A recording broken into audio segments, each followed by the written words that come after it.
Five, four, three, two, one. Holy shit, this is hardware number one. Milestone Comics, hardware number one. And this pretty cool cover is by Dennis Cowan. And this is the latest Lights Camera Super Action update. Hi, my name is Victor Rosario Fermaint, also known as Vic Power. For years, I've been running Lights Camera Super Action page on Facebook. It's a page devoted to comic book movies. We love comics and we love films. What a weekend! First, happy Blade Kills the Marvel Jinx weekend. What am I talking about? I'll let you know. Tropical storm Laura swerved south, meaning that we got a little bit of wind, a little bit of rain, but nothing too dangerous. We're glad everything's fine. Also, yesterday it was Saturday, and DC Fandom, the online event, was amazing. We we were glued to our screen for hours. Also, only like 2 hours ago, Luka Doncic, the great 21-year-old phenom from Slovenia. He plays in the NBA for the Dallas Mavericks. My God, he scored a triple double, meaning that he got double figures in assist, rebounds, and scoring. It can also be blocks and steals, but that's a lot harder, and that's not common. But Luca scored 43 points and the game-winning shot over Kawhi Leonard and the LA Clippers. We're still we still can't believe it. That was amazing. Check out ESPN to see the highlight. Also, um, let's talk about that. Blade kills the Marvel Jinx. First, let's define the Marvel Jinx.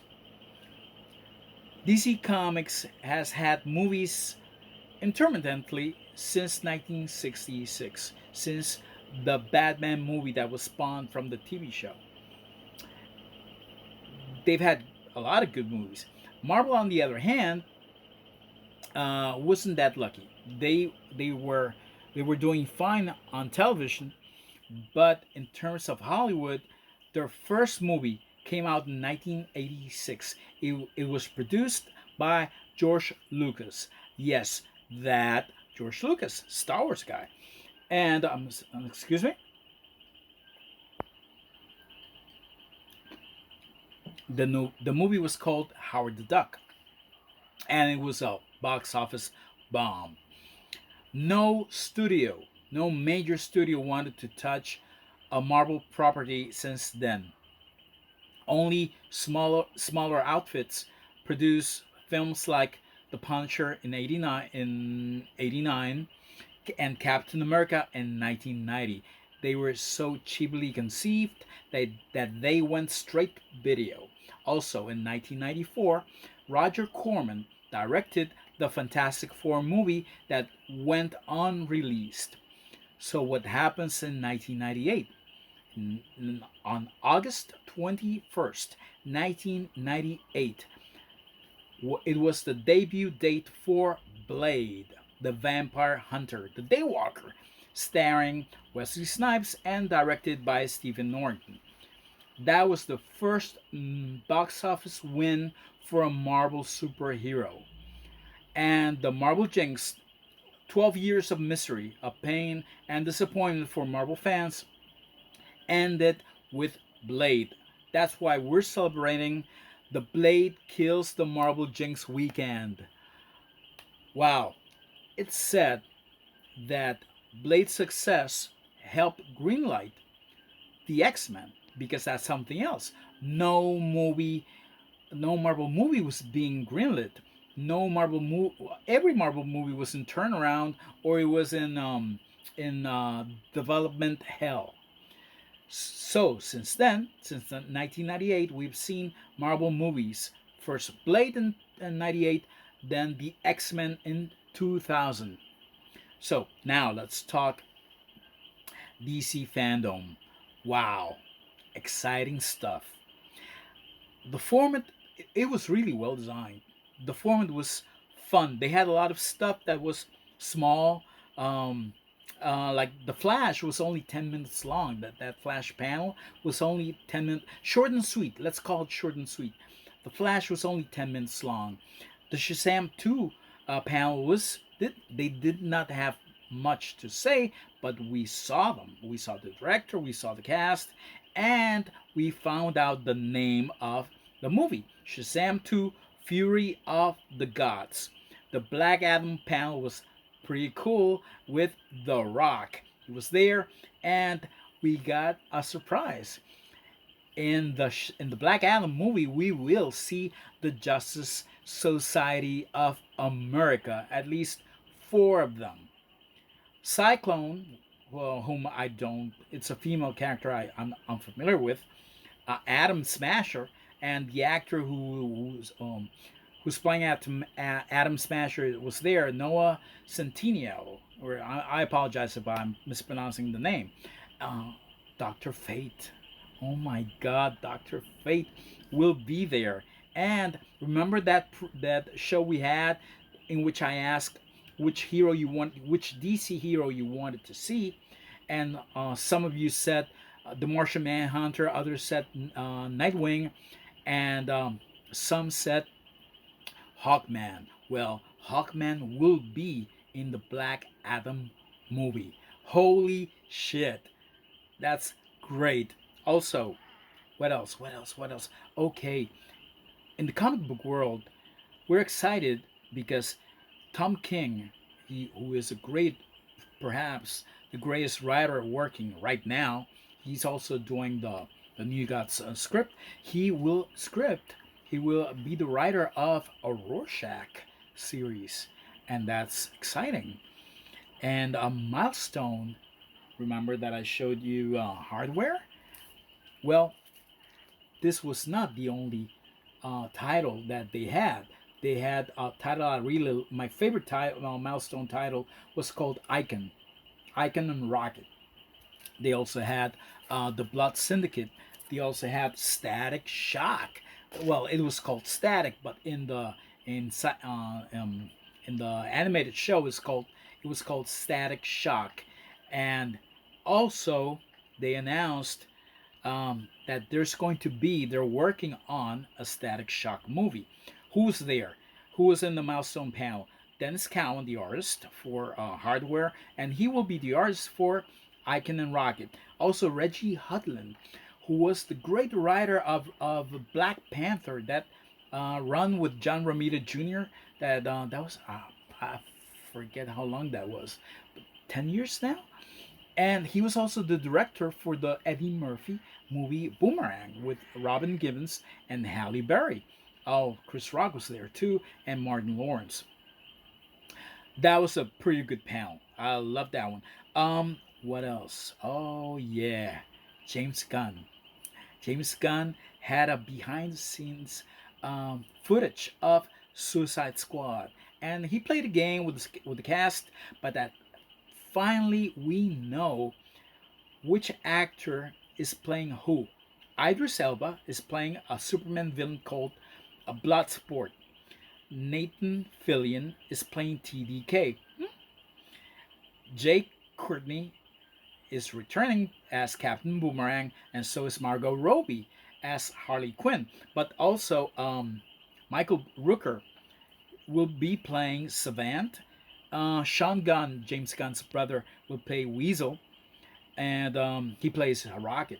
He's a physical actor who plays Rocket Raccoon. And John Cena, he was the big surprise. He's playing the Peacemaker. He's playing a superhero called the Peacemaker, and he's like a Captain America with a bad attitude. Um, so this is pretty. I was I didn't know what to expect from the Suicide Squad panel, but James Gunn's great. The Guardians of the Galaxy movies are great. So this looks wow. I don't think I've seen so many explosions in a behind the scenes thing. Wow. There were a lot of explosions here, and I hear that there's going to be a huge body count, including the cast. So expect the unexpected. Also, we had a panel with Patty Jenkins, with Linda Carter, the original Wonder Woman, with Gal Gadot, with Pedro Pascal. They were talking about Wonder Woman 1984, and we finally saw the cheetah in action. Kristen Wiig, wow, she looks great. Also, Pedro Pascal is playing Maxwell Lord, but there's something weird about him. I don't know. I don't know if they did something else to him. Hmm. I don't know. It's hard to put my finger on it, but yeah, he looks like he's going to be special. Also, of course, we had the panel for the Snyder Cut of the Justice League, and that looks impressive. Zack Snyder presented the footage. He included a song by Leonard Cohen called Hallelujah. He included that song in the Watchmen movie he filmed, and the lovemaking scene with the Silk Spectre and the Night Owl. Remember that scene? Well, he used the same song in the Justice League the Snyder cut, and I don't think it fits the movie per se, but it fits the movement. There were a lot of prayers. There was a lot of fans trying to get this uh, to see to see this take of the movie, his original take, and it's happening. So hallelujah, answers have been answered. I mean, prayers have been answered. Also, um, the tone. The tone is totally different from the Joss Whedon movie. It looks bigger. It looks um, more solemn. It looks more serious. And the league itself looks glorious. They look like gods. So, yeah, we're excited, but this is coming in 2021. Also, Neil Gaiman, he was in the Sandman panel, and he was saying that the Netflix production is paused, and but the good thing about it is that scripts are being perfected. Also, it will be set. It will not be set in the 80s. In the 80s, it will be set today. Also, um, let's see. Oh, Flash. Flash. They're adapting Flashpoint. That's why we're going to see two Batman. We're going to see Michael Keaton, and we're going to see Ben Affleck. Also, what else? What else? What else? Oh yeah, the Batman. Best Batman trailer ever, ever. Let me tell you, I'm not really a fan of this so far of what we've seen with Batman. I don't like I don't like plastic armor. The Batman is supposed to be the world greatest fighter. He's also supposed to be the world greatest detective. And finally, we're seeing those two aspects in this movie, at least in the trailer. Wow. It looks like, say, artist Bill Sienkiewicz was saying that it looks like a cross between the Batman and Seven. Remember that old Brad Pitt Morgan Freeman movie? Well, that's what he says, and I can't disagree. It looks dead serious, and the Riddler, we did not see him, but we did not need to, because the movie has a lot of wow pathos, a lot of suspense, a lot of shadows. It looks like a dream come true. Let's see. Let's cross our fingers. Last but not least, wow.